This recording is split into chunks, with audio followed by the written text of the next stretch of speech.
We've been talking about poetry in the Bible, how biblical poets love design and masterfully use metaphor and symbolism.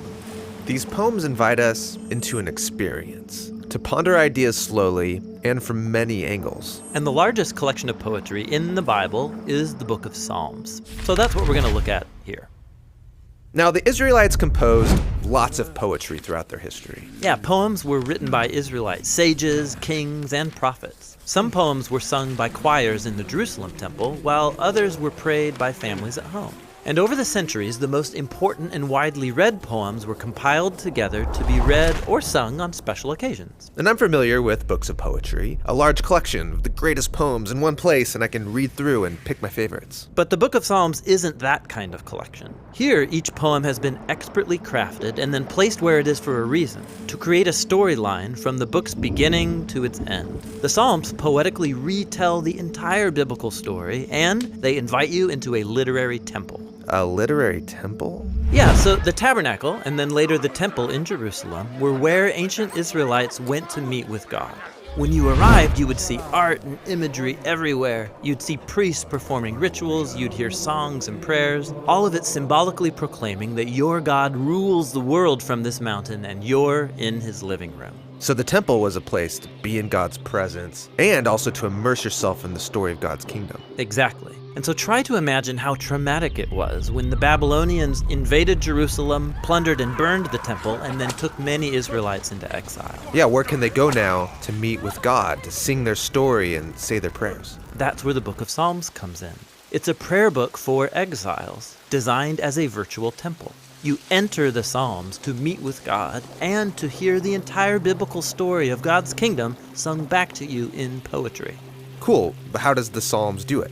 Let's start with the book's design. There are 150 poems broken up into 5 clear sections. At the beginning, there's been placed a short introduction, Psalms 1 and 2, which lay out the main themes of the whole book by reviewing the biblical storyline. Okay. Psalm 1 looks back to the Garden of Eden and its river of life. Yeah, God placed humanity in a garden temple. And here, humans decide to define good and evil on their own terms, and so are exiled from the garden.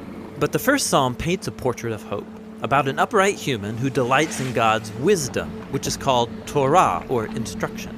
This person is like the tree of life in the garden temple. They eternally blossom because they're planted in the river of God's life. Yeah, that's beautiful, but who's it supposed to be? Well, remember that story in Genesis? After humanity's foolish rebellion, God made a promise. Oh, right, a future human, the seed of the woman who would come and defeat evil and restore the world. And that's what Psalm 2 is about. God's promise that a king would come from the line of David. He's called the Son of God and the Messiah. God appoints him to bring justice on human evil and to restore God's kingdom and peace over the nations. So Psalms 1 and 2 introduce all these main themes. Yes, and then the book develops those themes through the 5 sections. The first 2 explore the complicated story of David and his royal family. The third section focuses on the tragedy of Israel's exile and the downfall of David's royal line. But then the 4th and 5th sections rekindle the hope for the Messiah, a new temple, and God's kingdom on the other side of the exile. Then the book ends with a 5-part conclusion, praising God for his faithfulness. Cool. Now, nearly half of the Psalms are connected to one guy, King David, who God chose to rule Israel.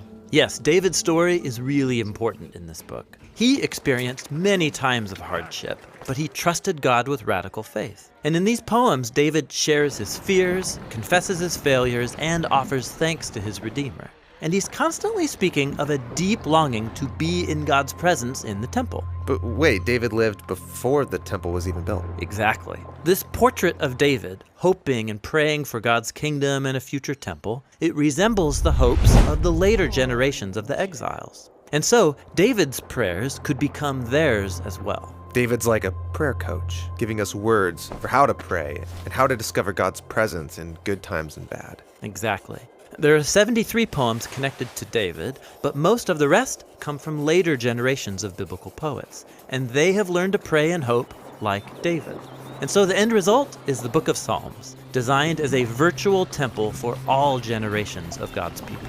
This isn't a kind of book you just read once and put down. No, it's designed for a lifetime of slow rereading and reflection. These prayers and laments and songs of praise are meant to become our own. They're poems for exiles who are learning to live by God's wisdom and to seek God's justice in the world as they hope for the coming Messiah and the kingdom of God.